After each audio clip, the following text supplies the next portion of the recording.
Kuwait should not only export oil, they should export innovation. What is currently the government trying to achieve? First, understand, and two, build, and three, operate. The gap is big. We're still mostly paper-based services. What do you think about the way in which the relationship between technology and people has changed over the last few years? Will this go out of control? In fact, more jobs will be created because of AI. What does it take for a country to become an AI leader? If you can manage to get to a point where people look at you and say, we want to come to Kuwait and learn how they do this. Early regulation would be an important step.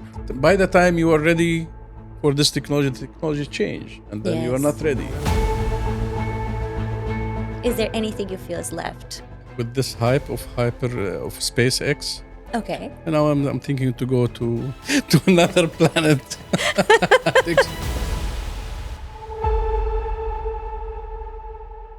Good afternoon, and thank you for tuning in.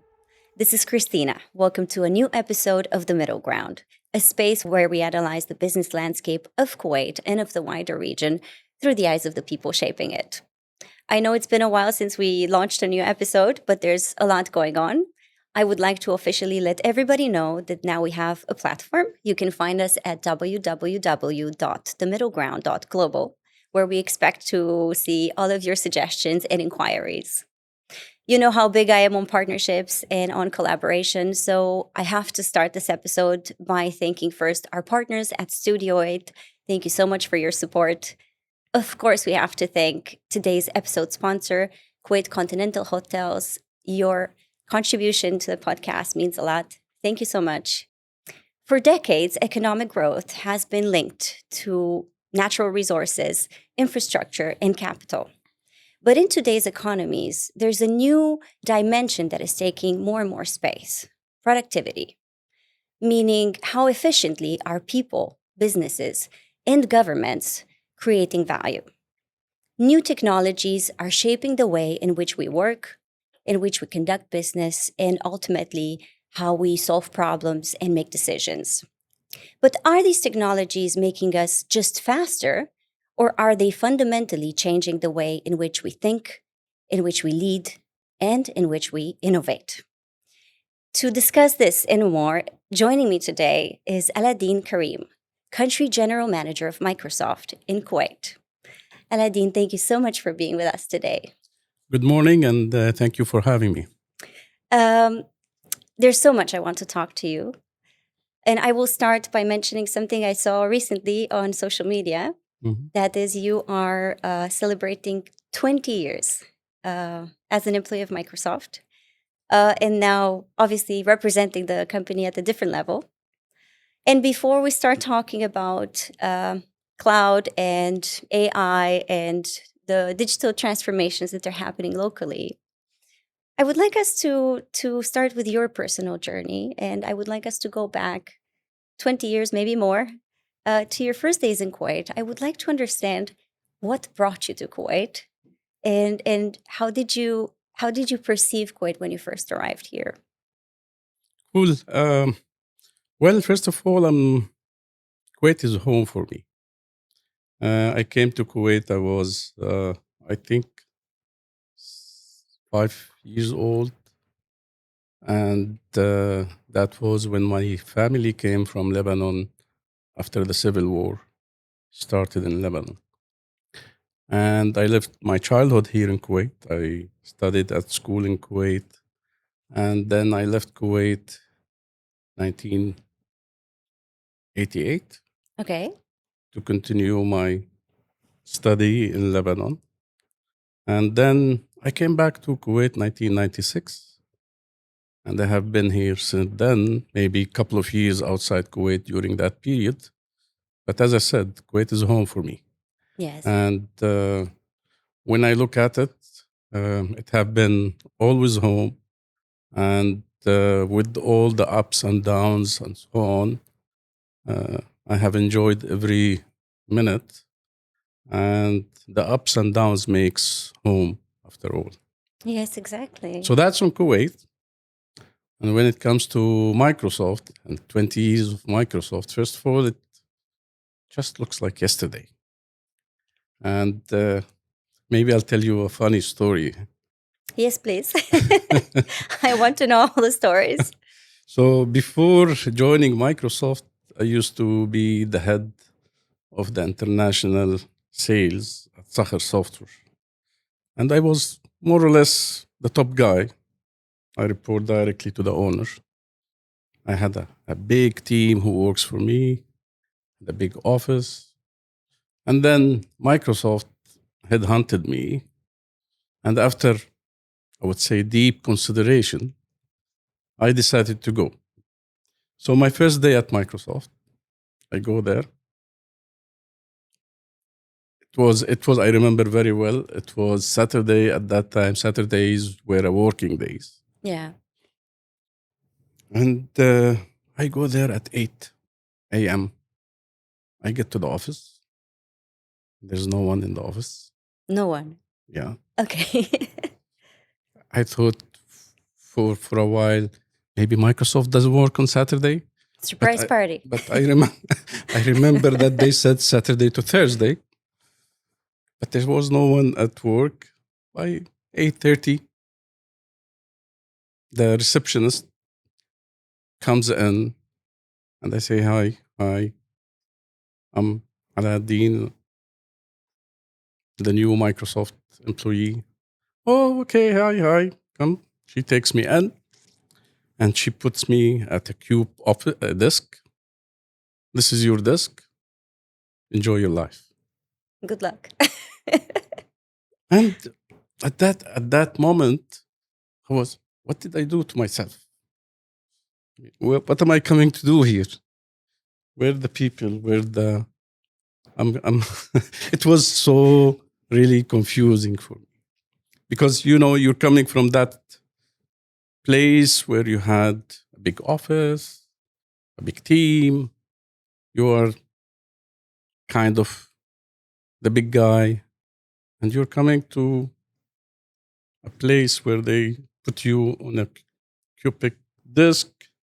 There's no one, and it was really a shocking moment for me. Then I can tell you that every single day since then was like one of my best days.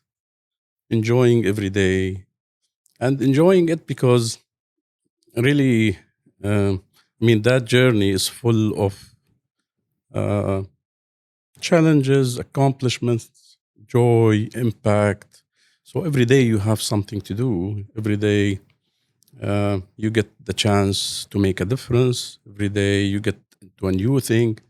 And most importantly, every day there's something new that you learn.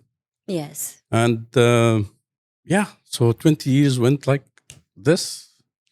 But And tell me something.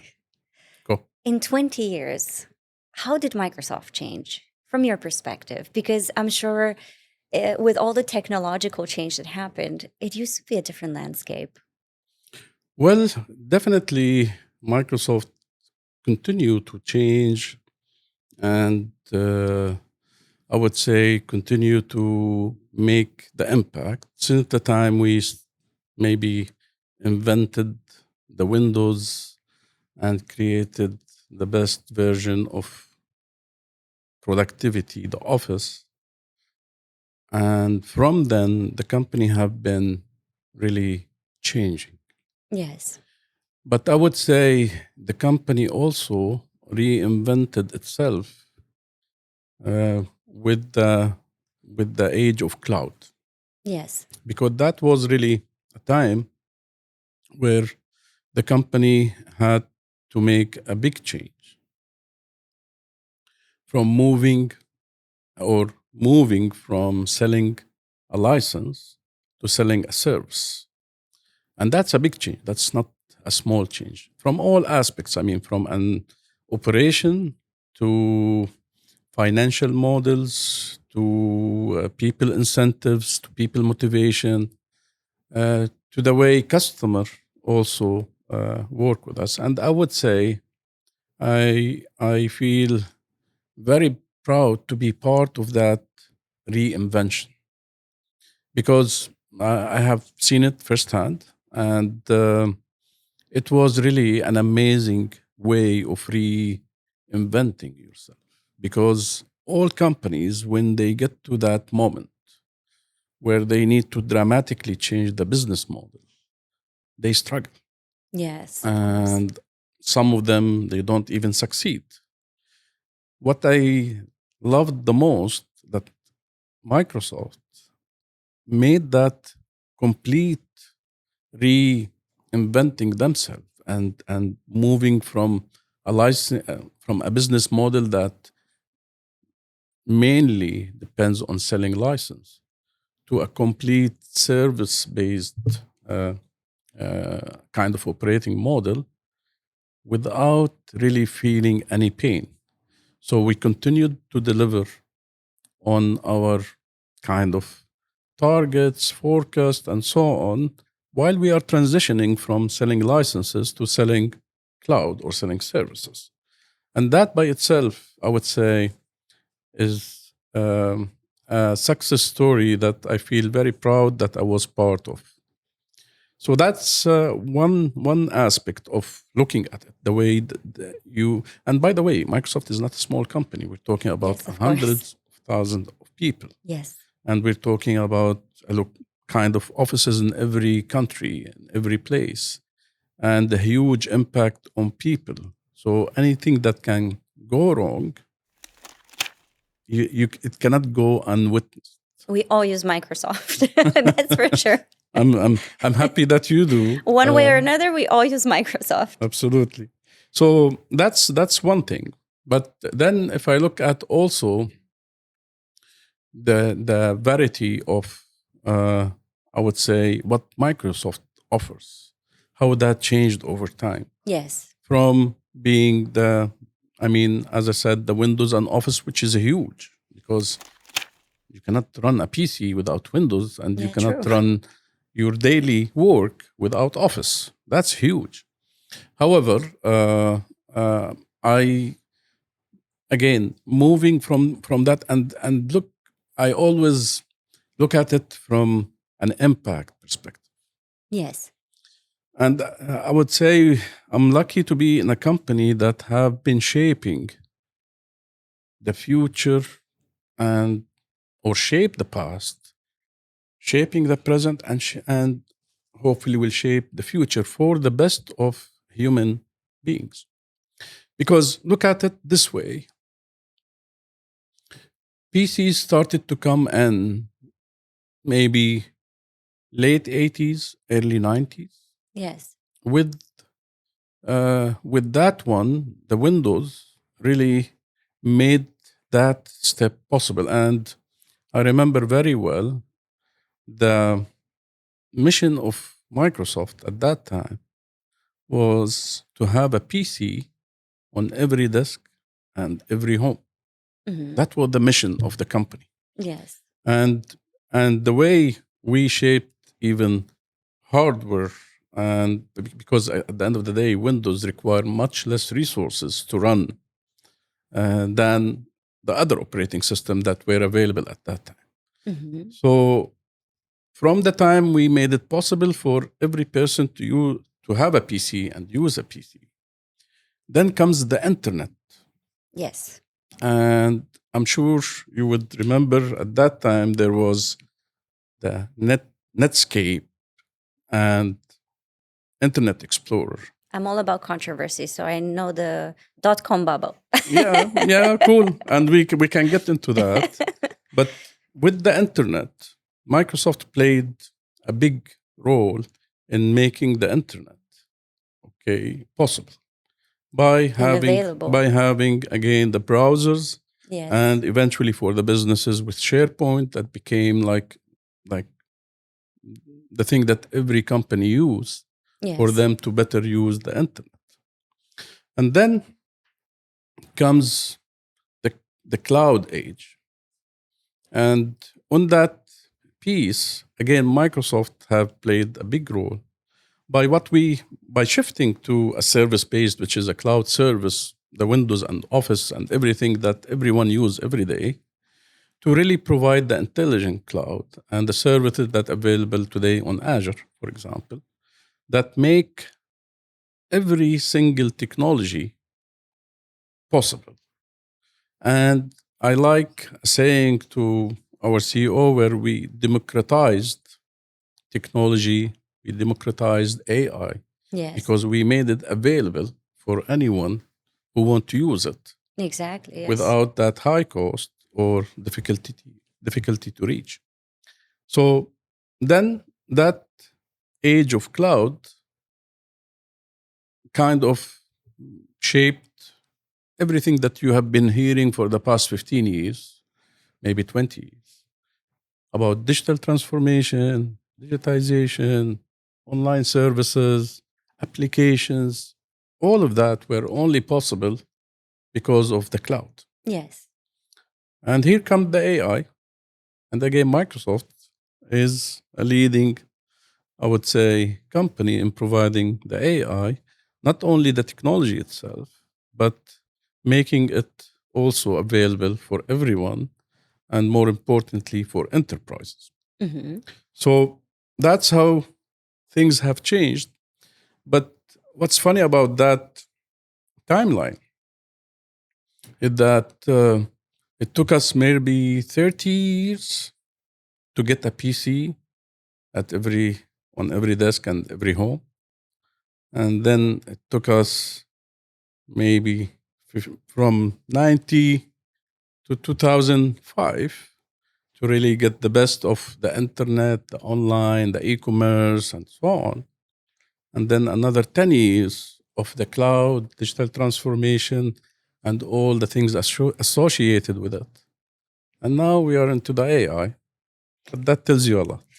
It just reminded me now of a moment, when we were just discovering the internet. We had our first PC, and it was one of those very big ones, the chunky screens.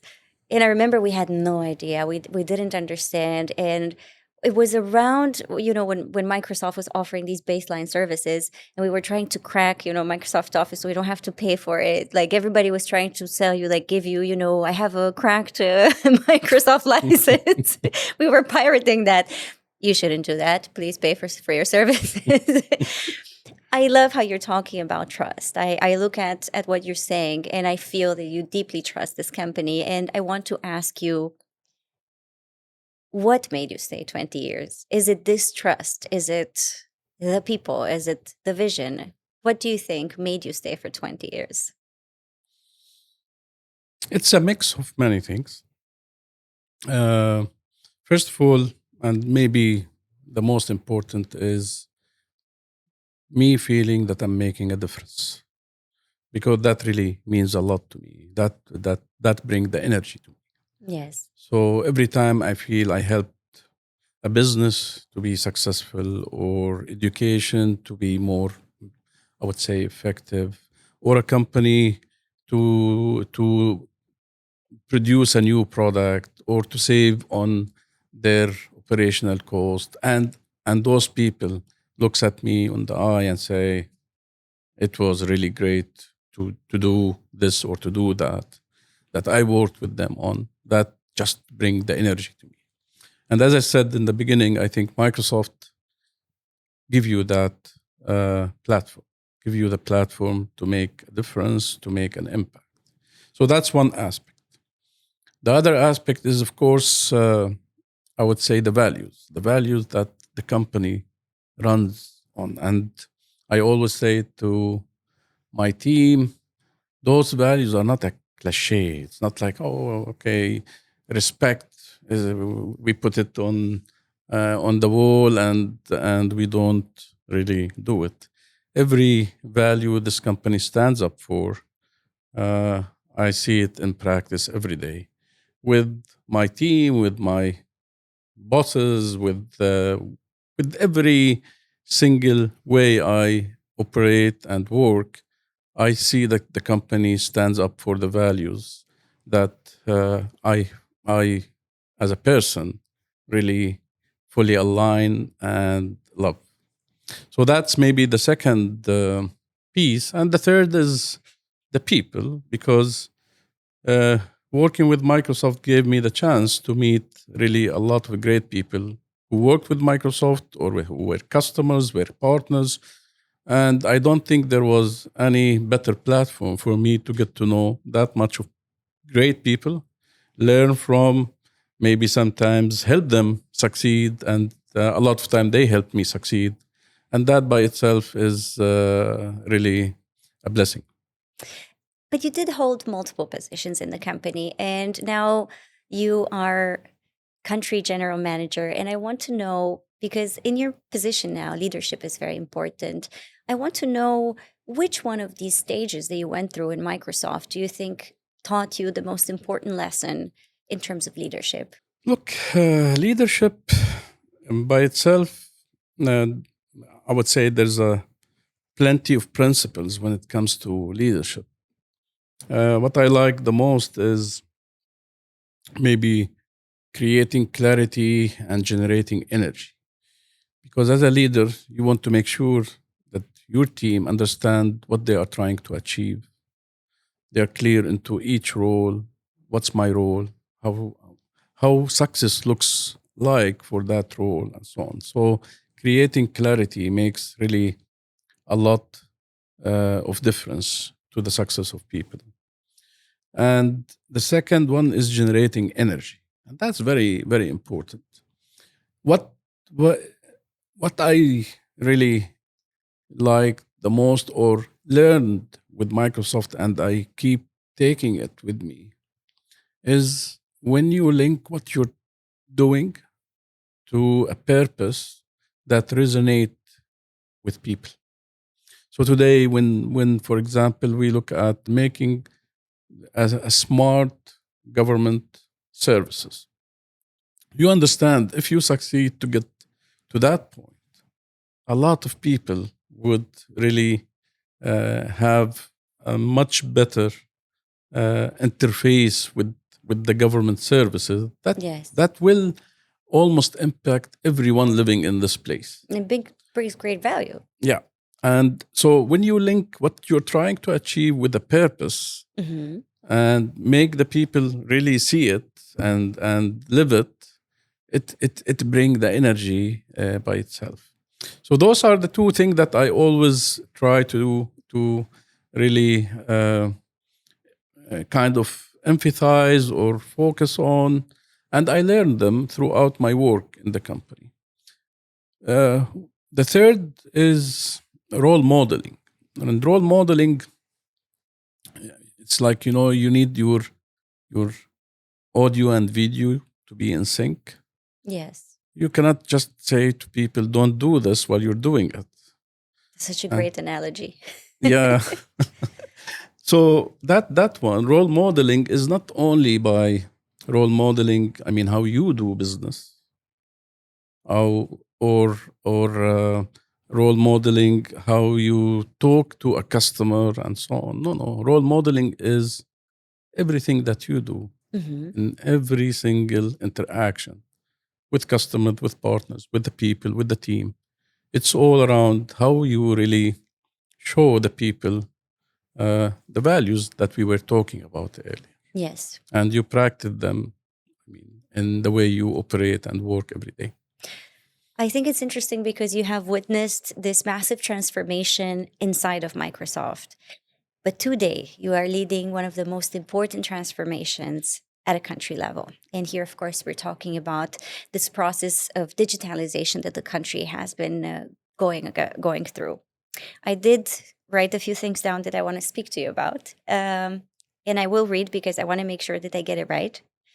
According to local media and to already what we all know, in March 2025, Microsoft, together with Kuwait's Central Agency for Information Technology, KATE, and the Communication and Information Technology Regulatory Authority, CITRA, announced a landmark strategic partnership to support Kuwait's digital transformation under the National Vision New Kuwait 2035. And to quote again, the agreement includes, and this is a very interesting list, please take notes, Kuwait's first AI powered Azure region, a Microsoft Technology Innovation Hub, an AI Innovation Center, a Cloud Center of Excellence, a Copilot Center of Excellence, cybersecurity initiatives, and the deployment of Microsoft 365 Copilot across government entities. And this is a significant amount of information here that we will have to unpack. But there's something else that we're looking at, right? This transformation is taking place against a backdrop of unprecedented global investments in AI infrastructure. And going back to Microsoft, and I will read again for transparency purposes. Last year, Microsoft, together with BlackRock and MGX, launched the AI infrastructure partnership with an initial investment target of more than $30 billion, aiming to mobilize up to $100 billion. And we know that more recently, the KIA became the partner's first non-founding financial anchor investor. And when we're looking at AI, it's not just another technology innovation or another tool, it's becoming a strategic economic priority. And I want us to unpack that a bit. But before we do, you're somebody who has worked closely with His Excellency, Mr. Omar Al-Omar, the Minister of State for Communication Affairs. And before you explain to us all of these changes, I want you to help us understand, all the people watching us, what is currently the government trying to achieve? What are some of the problems that they are trying to solve through these digital transformations? Good question, a long one. You have also mentioned everything that we have been doing or we signed up for. Look, first of all, let me start with the partnership. And I'll try to simplify it in a way. Today, there's no doubt that technology, and more specifically AI, and cybersecurity, because technology and AI, for it to really go big, you have to have the proper cybersecurity practices in place. Of course, yes. So those technologies or those tools are changing everything around us. And they are definitive in terms of shaping the future, not only of people, careers. It's definitive in shaping the future of countries. Yes. And I'm sure you had a look into the 2035 Kuwait vision with all the pillars and the components. And if you look at them, they are basically a plan to really serve the people of Kuwait in different aspects. So you look at it, we need to do this for healthcare, we need to do this for education, we need a diverse economy, we need skilling, we need to make sure that we don't depend on oil, we want to position Kuwait as the best to be in this or that. It's basically a plan to help the people of Kuwait, okay, to have a much better future. Yes, of course. Developing the country. Absolutely, Yes. absolutely. And today, I think we all agree technology and AI is the way to make everything better. Yeah, they're the cornerstone like of it, transformation. We don't like it. That's a fact. Yes. Technology, and as I said, more now into AI, is shaping everything around us. Education, healthcare, your work, your job, the company that you want to create in 10 years, everything is being shaped by technology and AI. Now, combining the two, I would say, are the basis for this partnership.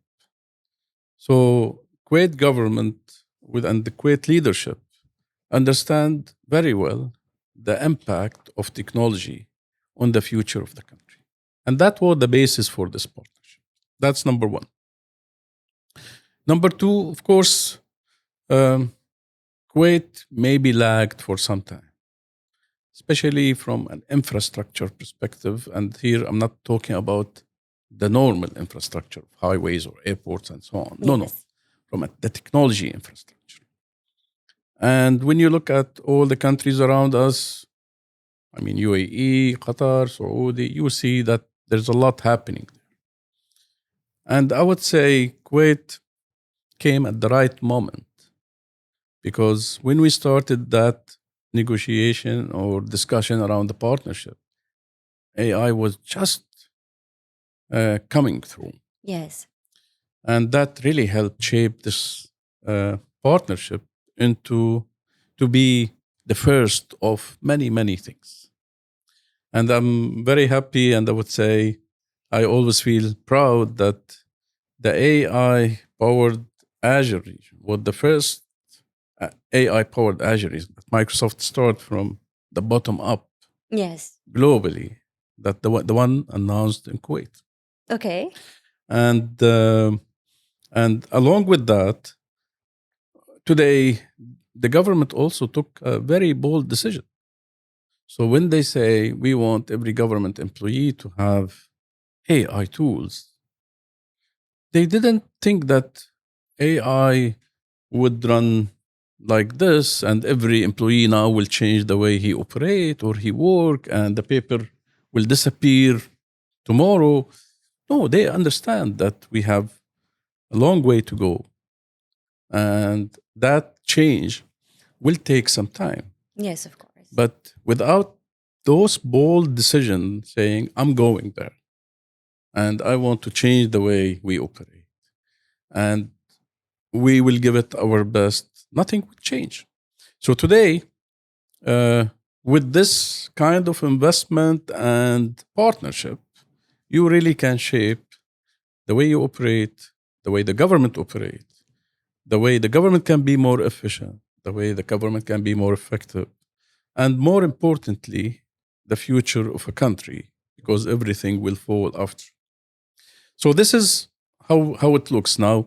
The components inside, beyond the AI powered Azure region, the Copilot, which is the AI assistant for every government employee, and so on. There's a lot of things that will happen. Today, you want to change the way. I mean, okay, uh, let's talk about education, for example. Maybe COVID was the first time when people understood that there will be times that I cannot send my kids to school. And Yes. what happened then? Exactly. And that's when everyone got into teams and we started or adopting the learning, I mean, distance learning. And that became like now very normal. Every time we feel we students cannot go to school, they get into teams and they continue their education. I wouldn't say it is a good replacement for school. It will never be. Mm-hmm. But it's a mean and a tool that allows you to combine it with school to have the best experience when it comes to education. And that goes along in every single thing. Now, the the other component that I would like maybe to talk about and emphasize is uh, also the business opportunity Okay. associated with technology and with this partnership itself. So I see today, and I'm sure you can imagine it today. If you come with a good idea that tap into uh, a technology, that would be definitely a life changer. And life changer is not only for humans. Mm-hmm. Life changer is also for countries. Yes. I always give a good example that's close to my heart because I give it on my own country. So I come from a place called Lebanon. Okay. Very beautiful country. Everyone knows Lebanon. We are so noisy, by the way. Civil war, conflicts, politics. And the most recent one was bankruptcy that really took the whole money and the saving of people Yes. overnight. And look at that country, thousands of years, very well educated people, very beautiful place. Yes. And it's collapsing because of $80 billion deficit. $80 billion deficit. That's the whole problem, I would say the economic problem. Yeah. That made banks go bankruptcy and people lose their saving. Yes. Look at a company like Netflix. Mm-hmm. Do you know how old is Netflix? 10 years, maybe, I don't know. No, 20, 25 years. 25 years.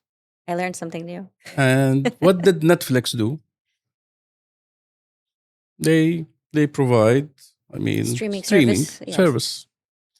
So, okay. How much is Netflix worth today? I don't have an exact figure, but I'll maybe tell you you. know. It's around 500 billion market cap. That maybe a month ago, I don't know how that changed. But we're talking about 500 billion market cap for a company that was started maybe 20, 25 years ago. Mm-hmm. And we are talking about a country with thousands of years Mm-hmm. that is falling apart because of $80 billion. Mm-hmm. The only thing that Netflix did, where they tapped into a technology, which is video audio compression, pack it and make it like a service that was not available before Netflix. Yes, exactly. Which is streaming. And from there, they became a 500 billion worth company. Mm-hmm. So technology can really make a big change at a country size like Lebanon or a country like Kuwait that have the means and have really a lot of good bases. But if they can really tap into technology and make a good use of it, Mm-hmm. that can dramatically really change the future of this place.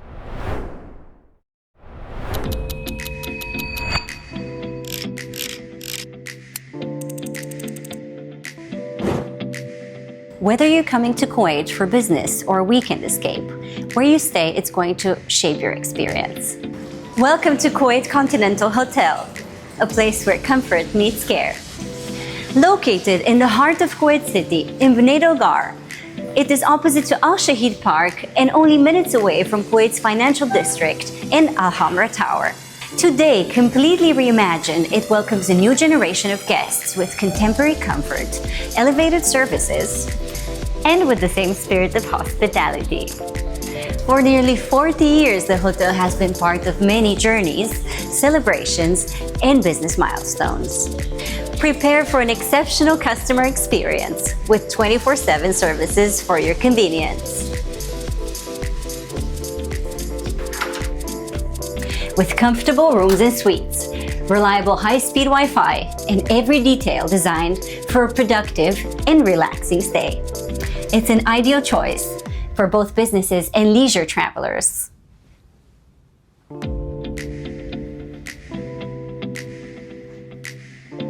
The hotel has 66 thoughtfully designed accommodations, from the practicality of a standard or deluxe room to the extra space of a studio or the privacy of a suite. Every guest can find the perfect setting for their stay. Had a busy day? You can now unwind using the indoor swimming pool. The hotel also offers several dining experiences, from Asian cuisine at Aya Walk and Roll to the authentic Arabian flavors at Arabesque Cafe. Whether you're here for leisure, work, or a little bit of both, Kuwait Continental Hotel offers you everything you need, all in one place. I want us, nevertheless, to go a bit through some of the technicalities, just briefly. We have a lot of people watching who maybe do not understand the terminology or don't know what these elements are and why they are important. And one of the things that we mentioned was an AI-powered Azure region. We know, and now I will say that for everybody to know, everybody who doesn't know, Azure is your cloud service. But we know Azure region is more than a cloud service, right? And I want to ask you, what is an Azure region, an AI powered Azure region, and why is it such an important milestone for Kuwait? Well, of course, I mean, Azure region is basically the cloud. Mhm. It's the place where we provide all the services that you see today from Microsoft. That the Azure region. Mhm. And it's technically, we're not talking about a small data center. We're talking about a massive investment when it comes to setting up an Azure region. Now, an AI powered Azure region means that this cloud region is equipped with the most recent technologies to make it possible to provide the AI services, not only the classical virtual servers or storage or analytics and so on, even the most advanced AI services to be available in that region. So customers in Kuwait and outside Kuwait, because remember, this AI powered Azure region is not meant only to serve Kuwait. Yes. And one of the good, I would say, uh, arguments we had to make Microsoft approve coming to the country was Kuwait location, Yes. because Kuwait location is very strategic when it comes to, especially, I mean, giving the service, because you're close, I mean, to, of course, Iraq, Iran, who will definitely be big markets at one day, hopefully. So basically, we're not talking only about the GCC countries, we're talking about the wider Yeah, region. yeah. And the AI powered region would be again another region for Microsoft to provide its services, and we can provide the service globally. Mm-hmm. So that's one important aspect. But as I said, when we say AI powered, mean that it also has the ability to provide the most advanced AI technology and services that the company provide today. Is there any added value in storing our data closer Of course, I mean, to our location, let's say? look, uh, from a technical perspective, of course, I mean, you are closer, so the connectivity would be much easier, much better, and so on. You will connect through the country fiber to that region and get your services and so on. But more importantly, I strongly believe that Kuwait location sets them up to be, for this region to be really one of the most used regions across the globe, And because when you are closer to a place with the right, I would say, uh, uh, policies and regulation in place that make it easier for them to also attract businesses across the globe to come and do the services that is provided from the region in Kuwait, that would definitely, I would say, Kuwait will have a very good chance to achieve that. I'm asking because one of the discussions I heard, especially because we're talking also about governments using these services, was data sovereignty. So the idea of protecting your data, especially, I don't know, state secrets, how the country ultimately operates, uh, protecting that somehow, because we know, as you said, we live in an era where technology is helping us, but there's also people who are using it in the wrong ways. There's cybersecurity threats. So I guess maybe that's also an aspect of having local data centers. Look, on that one, I would say it's not the point. The point of sovereignty is definitely everyone wants his data, his applications to be within his geographical boundaries for many reasons, and that's one aspect of things. However, when we talk about sovereignty today, I would say, especially with the recent, I would say, geopolitical tension and incidents and so on, I think sovereignty is redefined now. In what sense? What do you think? So basically, you want to have data within your geographical boundaries, but as well, you want to ensure for whatever reason that happened, you want to continue operating and you want to continue uh, providing the services that you provide. So limiting it to geography is not what allows you to achieve that. So you Yeah. can talk about resilience here.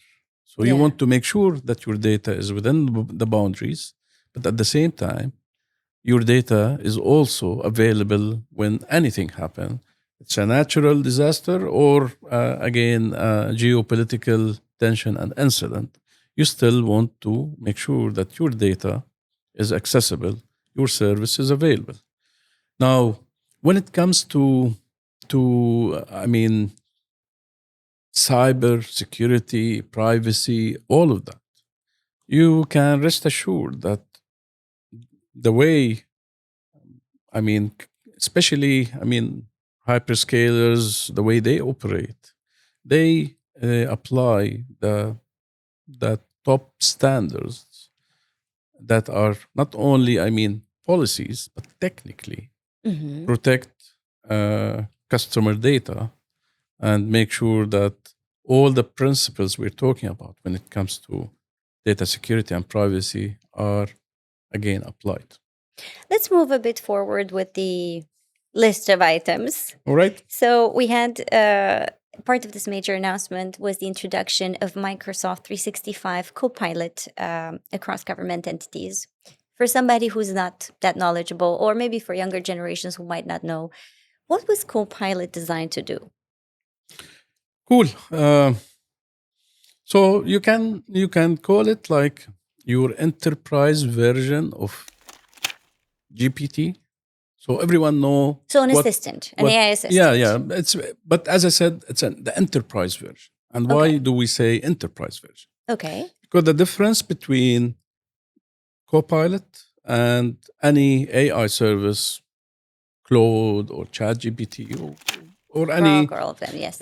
other service, is that it more or less integrate with your work environment.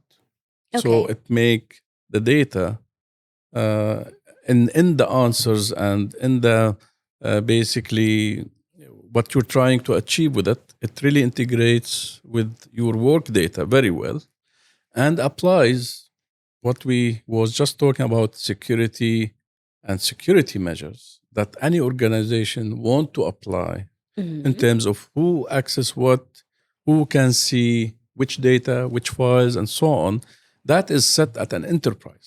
So the Copilot give you the best AI tool because it's multi-model after all. Yes. It can work on GPT, it can work in Claude, it can work on any, large language model, especially in the co-work piece, Hmm. and still help you apply the standards you want to apply in your organization to ensure privacy, security, and responsible AI after all. Exactly. I like how you frame that. And we continue with the list. The partnership also includes a technology innovation hub, an AI innovation center, a cloud center of excellence, and a co-pilot center of excellence. And I need to ask you, how are these initiatives important, and what are they designed to do? Why do we need all these excellence centers? Look, at the end of the day, as I said, this partnership, Hmm. the success of it is how we look after 10 years. Okay. Have we really made that difference in the way people use technology and government companies provide services?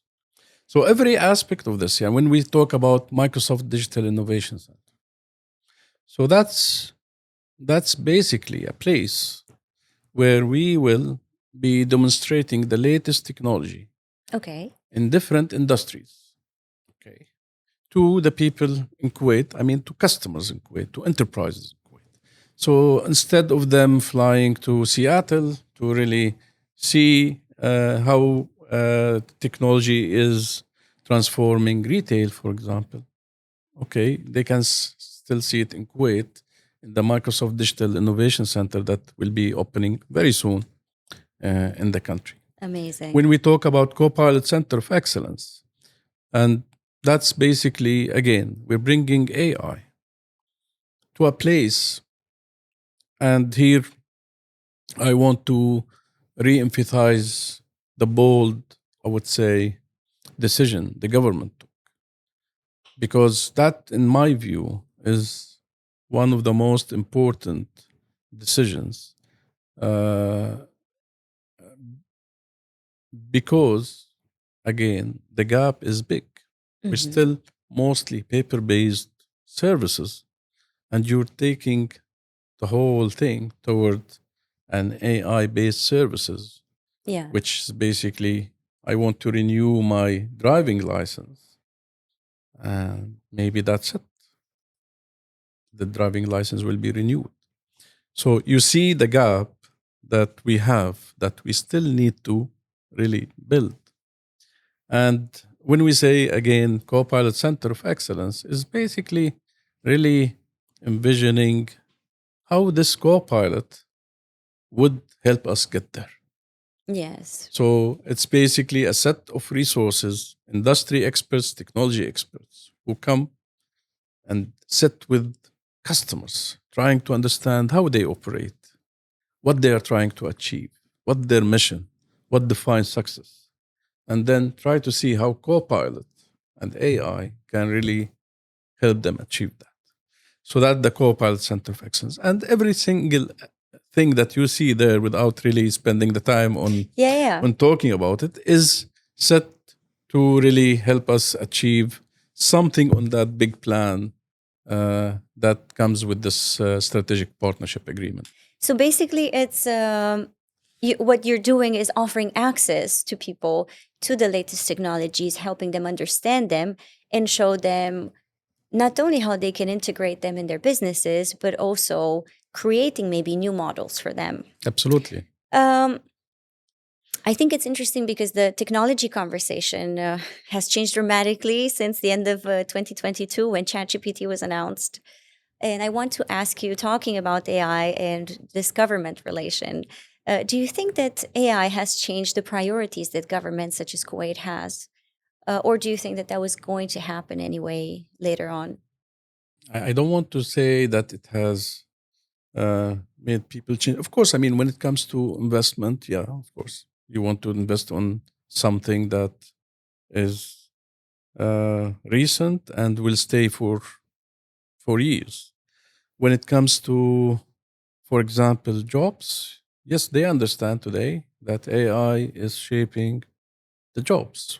So they want really kind of universities to provide, okay, what is relevant today, and they want to make sure employees are trained, skilled to really deal with AI. Of course, from that perspective, of course, I mean, priorities must have shifted.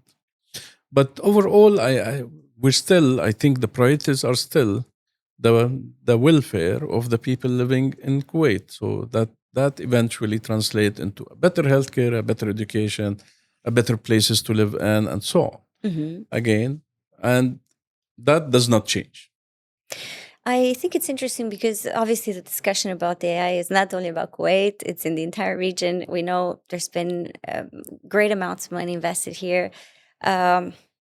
Jotted down a few ideas. PwC has estimated that AI could contribute $320 billion to the Middle East economy by 2030, while McKinsey estimates that generative AI use cases alone could create $21 billion to $35 billion in annual economic value across GCC countries. And here we're talking a massive transformation. And we start understanding, at least from an economic standpoint, the value of integrating AI. But I want to understand now, we're seeing there's talks on both cooperation, but also on who's going to be the AI leader in the region. And I want you to help us understand, how would you define an AI leader? What does it take for a country to become an AI leader? Well, there's no scientific or mathematical thing that can, or a guide that can make you the leader when it comes to AI. For sure. That's in my view, of course. But look, being the leader is, in my view, Yes. is not necessarily being number one here or number one there. It's basically if you can manage to get to a point where people look at you and say, we want to come to Kuwait and learn how they do this, that give you the leadership. Now, if you manage to do it in multiple areas and you have the means to do it, because today, for example, oil and gas in Kuwait is a big industry. Yes. And I was very proud when we did the first use case, AI use case, and it was really a use case for what they call rig scheduling. Mm-hmm. Basically, using AI to improve the efficiency of rig scheduling, which eventually impact the production. Yes. And seeing Kuwait Oil Company taking the lead, looking into this and really implementing it, and being the first almost in the world doing it, which gave really, I was maybe uh, saying that Kuwait should not only export oil, they should export innovation. Yes. And that was a good example how they can export innovation as well. Mm-hmm. So again, leadership is not a mathematical equation. It's basically you do some great things with AI that make people come and say, okay, we will go to Kuwait to learn how they did that. That can be investment, that can be use of technology, that can be a new business model that they introduce, a better service that they provide. All of that counts for the leadership. Exactly, because this is a general debate. It's Yeah. Is it talent? Is it how much we invest in it? Is it the regulation we put around it? Absolutely. It's all. it's exactly, it's a basket of things. But looking at the region, I see that every country has a different strategy around AI. And since you're somebody who's leading part of that strategy here in Kuwait, I want to understand, how do you feel the strategy that Kuwait has around AI and digital transformations differentiates itself from others in the region? And if you think Kuwait has any strengths in that sense? As I said, I might not be um, in deep understanding about every other region, what they are doing, or every country, what their agenda and so on. There are things that I see working in some places, not working in other places, and so on. So I don't really want to uh, to rank Kuwait against others, but I would say what stood out for me and was very clear is how the leadership in this country are pushing this agenda. Yes. And that for me is a big factor because when you have someone who believes in what he's doing and he's really doing everything possible to make it success, that will make a big difference. That, in my view, in Kuwait is, uh, I would say, unique today. Mm-hmm. That level of commitment from the leadership for the change and for their belief in how technology can really shape the future of the country. But I want to ask you one thing. When we talk about these fundamental technologies, right? Today, people can choose. We can choose between Microsoft, Amazon Web Services, Google Cloud. And when people choose, what are they actually choosing? How do they differentiate? How do you think they can differentiate? What do you think? Where do you think Microsoft is actually adding that extra value? When it comes to technology, the technology itself is, I would say, solid by all the company that you mentioned, and they provide very good technologies across. Two things that I believe, especially for Kuwait, uh, help Microsoft be able to provide, I would say, um, I wouldn't call it a better, but a good value proposition. One is Microsoft is have been into that enterprise space for a long time. That Mhm. helped us really first understand, and two, build, Yes. and three, operate in that enterprise scale. Mhm. And that is by itself is very, very unique. Providing a service to a consumer is completely different than providing it to an enterprise, to an organization, Of course. with all that matters related to the way you operate, privacy, security. At the enterprise scale, I think Microsoft has built enough experience from the past 50 years working in that space that Yes. really help us better understand uh, uh, businesses that operate within that space. The second is Microsoft maybe started in, in Kuwait 25 years ago. Yes. And we were in working in an indirect model through partnerships and so on. And recently, with this partnership, we moved to a direct model where we are fully Microsoft operating in the country and investing directly in the country. But that presence, regardless of the shape, have helped us better understand the country, the people, the leadership, the change, how it's difficult, how it's easy, and that make us really better understand how we can help our customers achieve what they are trying to achieve. An immense amount of experience. But when we think about it, we know that there's a great opportunity for Kuwait to drive this change, and we understand now how it's going to positively impact the economy. But we know that it's not all just about the opportunities; it's also challenges. And I want to ask you today, where do you think Kuwait is still facing some challenges in terms of becoming a digital leader? Look, challenges might be looked at from different perspectives. Today, I would say one of the challenges is by nature people don't like change, Yes.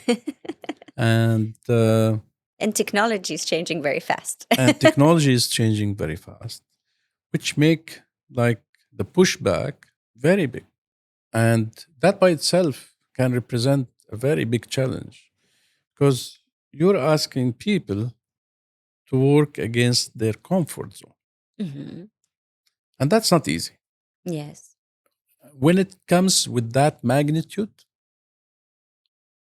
that pushback is also really big, Yes. and you need to manage it because you understand that you're doing for the good of those people and the country, but it's not easy. So change management would be one of the most. Absolutely. Okay. Well, do you think, talking about it, do you think that are there any challenges, let's say, in the amount of money that gets invested? Although, from what I read earlier, I assume not. Or is it in terms of regulation, in terms of adoption, how fast we're able to adopt these technologies? As I said, the challenges is across. Yeah. There's nothing easy from regulation to policies to investment to questioning to everything. Yes. But all can be really eventually with the right mindset, all can be overcome. The I most difficult one still is that change. Yes. I think it's interesting because technology alone doesn't change the world. And at the end of the day, it's the people who do, either the Yes, people who invented technology, who implemented technology, or drive this change management.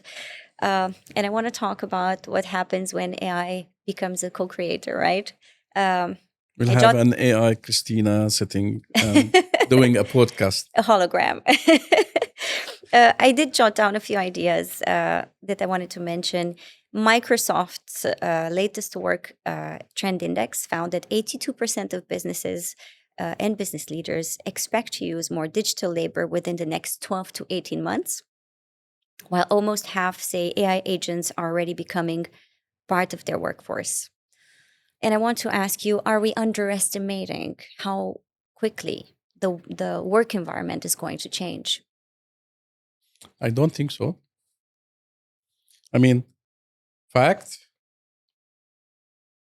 yes. I mean, the whole world is changing with AI. Fact, some jobs will be disappearing with AI. Yes. Fact, more jobs will be created because of AI. Fact, AI will never replace people. Yes. Fact, people who use AI will be more successful Hmm. than people who don't. Yes. So, in my view, uh, what everyone should think is not what AI can do, is what we can do with AI. This is how you should really think about it. And that goes in everything. And I mean, yeah, as I said, some jobs will be replaced. Maybe we should make a special segment at some point with the new jobs that the AI is going Well, to create true, to bring true, some clarity. true. But I think it's interesting because we're talking about AI, and I go back to your Copilot, and we know it was designed as an assistant. But nowadays, we see people using AI in so many different ways. AI, these assistants are becoming our therapists and our architects and our lawyers and, our go to person on a daily basis. And I want to ask you, what do you think about the way in which the relationship between technology and people has changed over the last few years?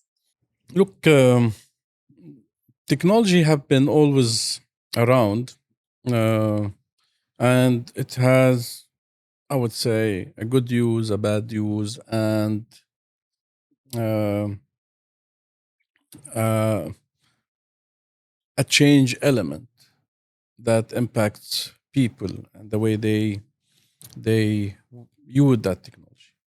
From the time, even by the way, I mean, I'm sure social media, and you look at it today, look at it like 15 years ago, look at it today. How did it change? What business models it created? How people are. I get a depression when I get into a social media. Sometimes I get so happy and a lot of joy when I do. I'm, it's part of our life today.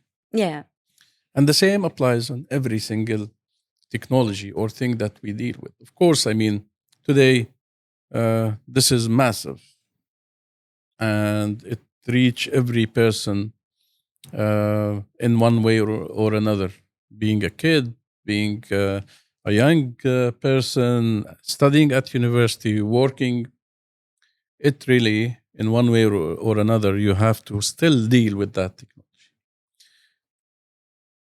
The way you do would again eventually shape not only your success but your life, because you can be so much depressed if you really don't use it the right way, Hmm. and you can be so happy, joyful if you do use it in the right way that really is meaningful to you. Yeah. So Makes you more efficient. it all depends on how you will really use the technology. But the fact is that it's part of our lives today will not change. But how does AI change your life? Because you said it's all about how you use it. I want to know, in a normal day of yours, how has AI impacted your life? I'll tell you a good example about my daughter. my daughter uh, last last year when the war happened in Lebanon. So I brought her here, and I enrolled her in a school in Kuwait for that period. Yes. So coming to a new school, of course, I mean, that was not like a great change. So she was pushing back on everything. And at the same time, I mean, of course, the way they study has changed. And she was struggling to a certain uh, uh, extent.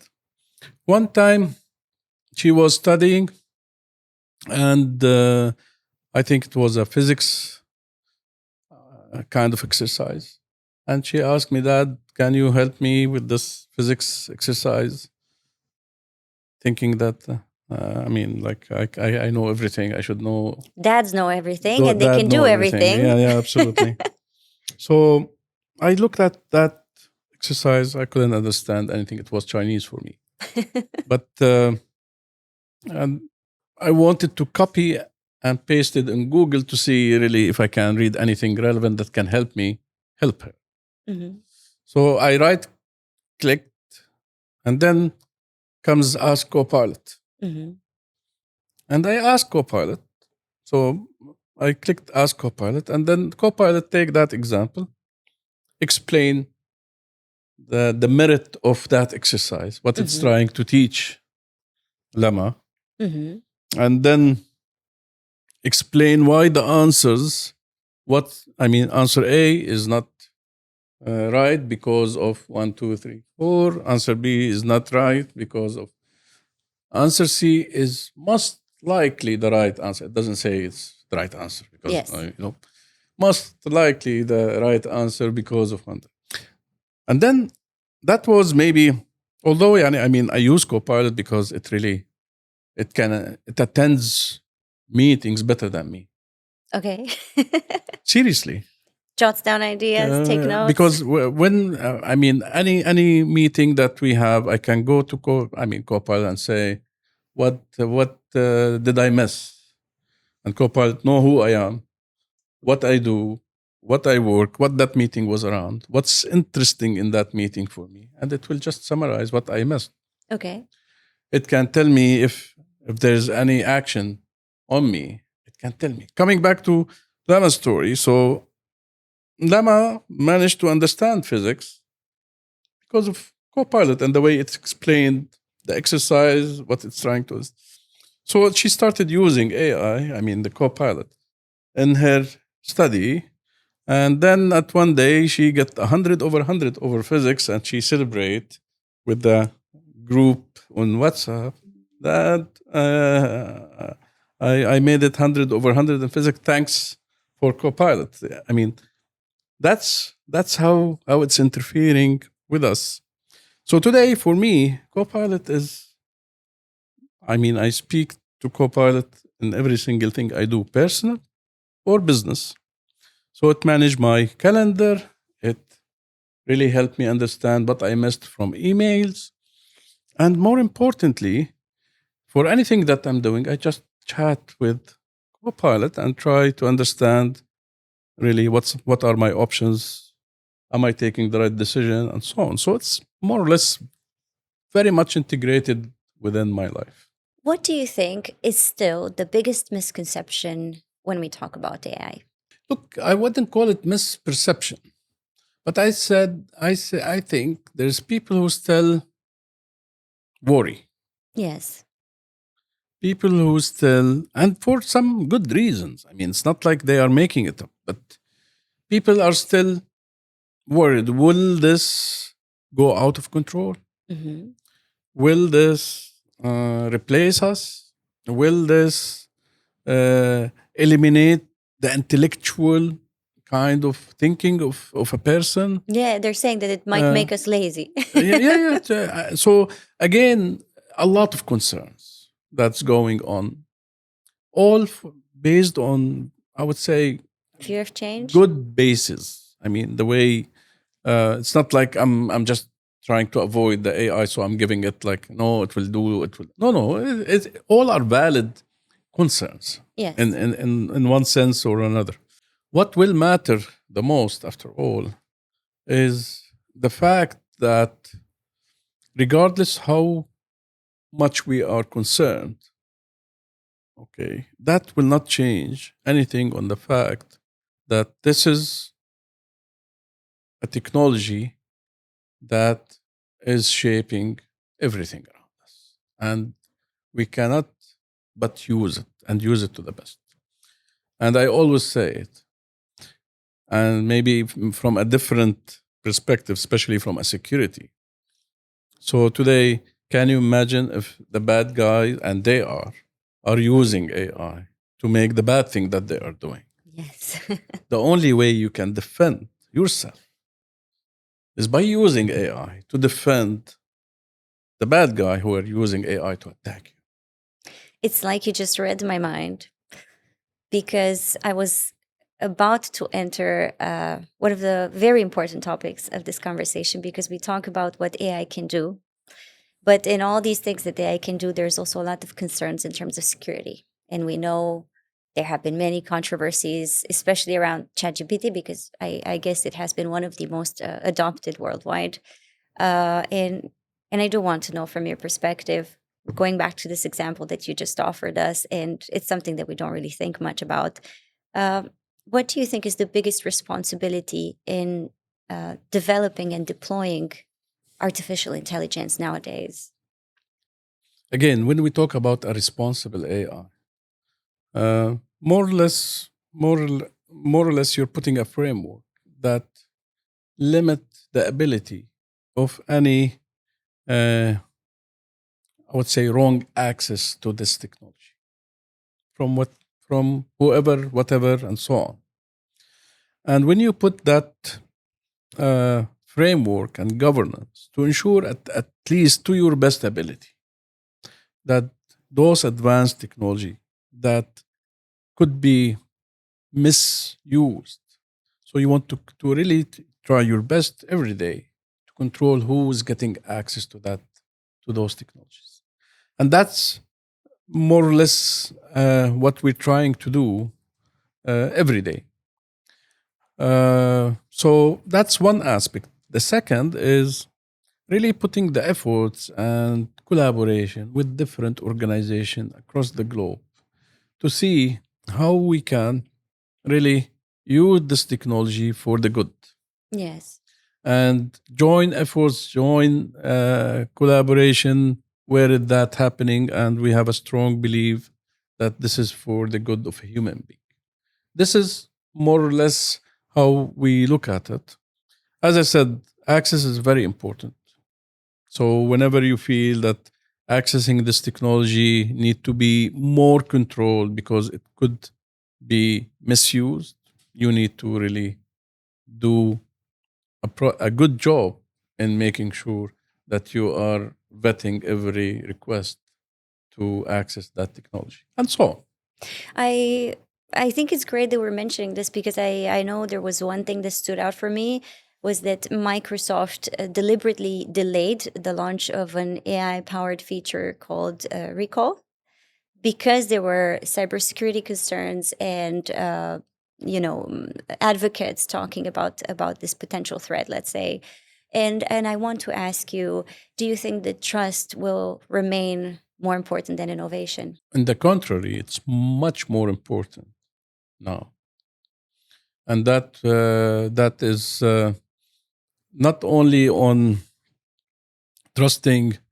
I mean, customers trusting us on their data or on their application, trusting us on the way we are developing this technology to be really for the good use. Looking back at the story of AI, we see now there's wider adoption. And we see that a lot of governments are really trying to move as fast as possible to be the first to implement, to invest. But I'm interested in something. Do you think that regulation, early regulation, would be an important step? Or do you think that it would be something stifling somehow innovation?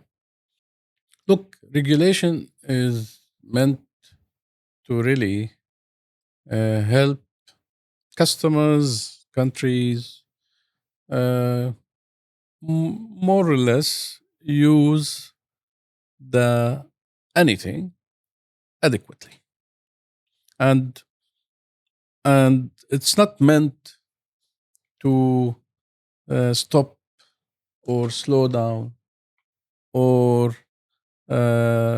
control anyone. Mm-hmm.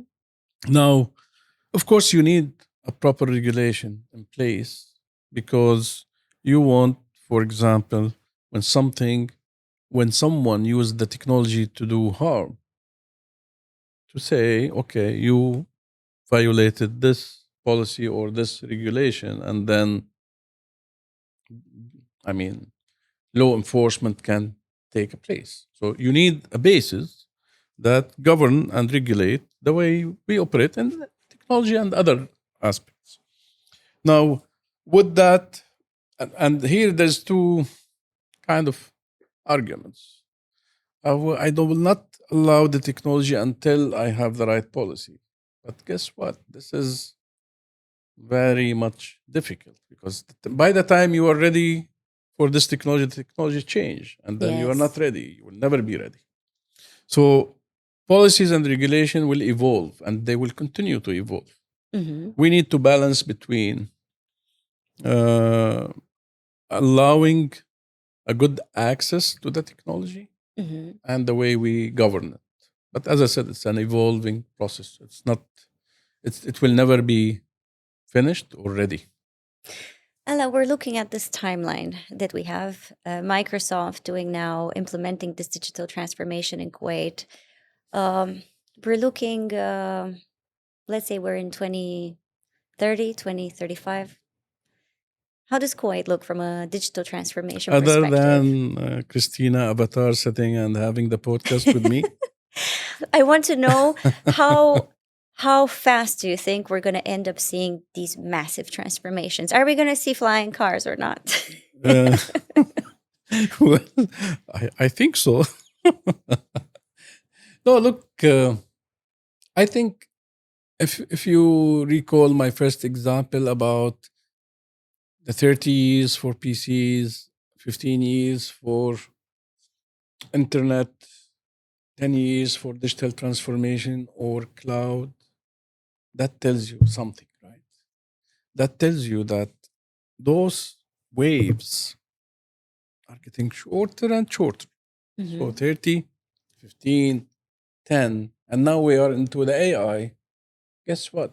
I don't think it will be longer than a couple of years Yes. when really this has done its kind of max and something new comes on top of it because everything comes on top of what came before it. Yes.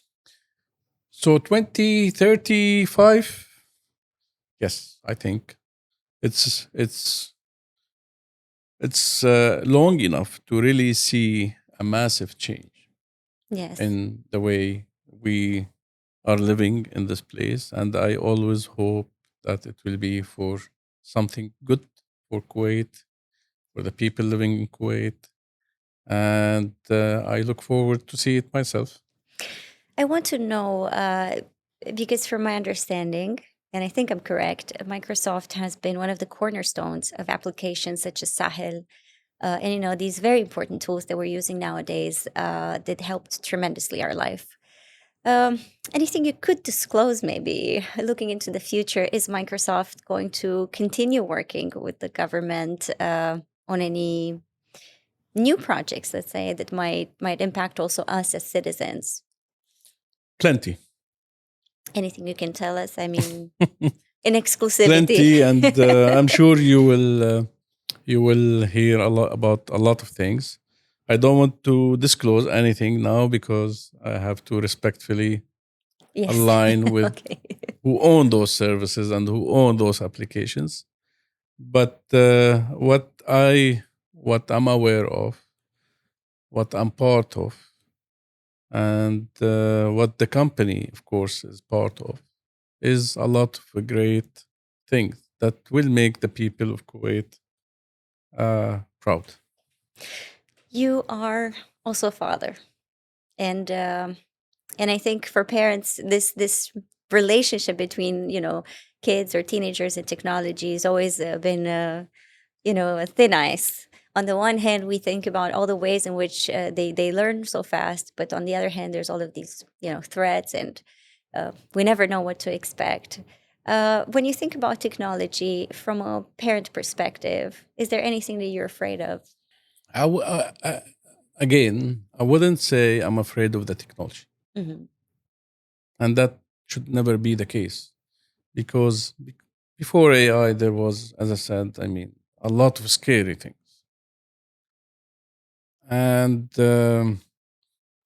that reminded me with a very funny story when my daughter was 2 years or 3 years old.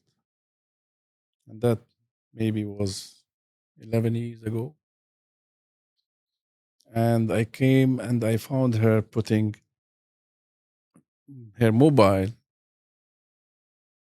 and picturing herself talking. Yeah. And I came to her and said, "What you're doing?" She said, "I'm I'm posting on YouTube." And that was scary. Yeah. I really freaked out. Okay. "What you're doing?" And she was holding some toys. So she's explaining how this toy work. She was doing a tutorial. Yeah, and posting it on YouTube or something like that. Okay. And it was crazy. First of all, for me to realize that my daughter can do a channel on YouTube Any moment. and and and post. And you have no idea what's And going on there. I don't know how to do that. I mean, personally, I wouldn't know how to post something on YouTube at that time. Hmm. So again, technology at every moment would carry a lot of risks and a lot of concerns and so on. So it's not only the AI or technology X or technology Y.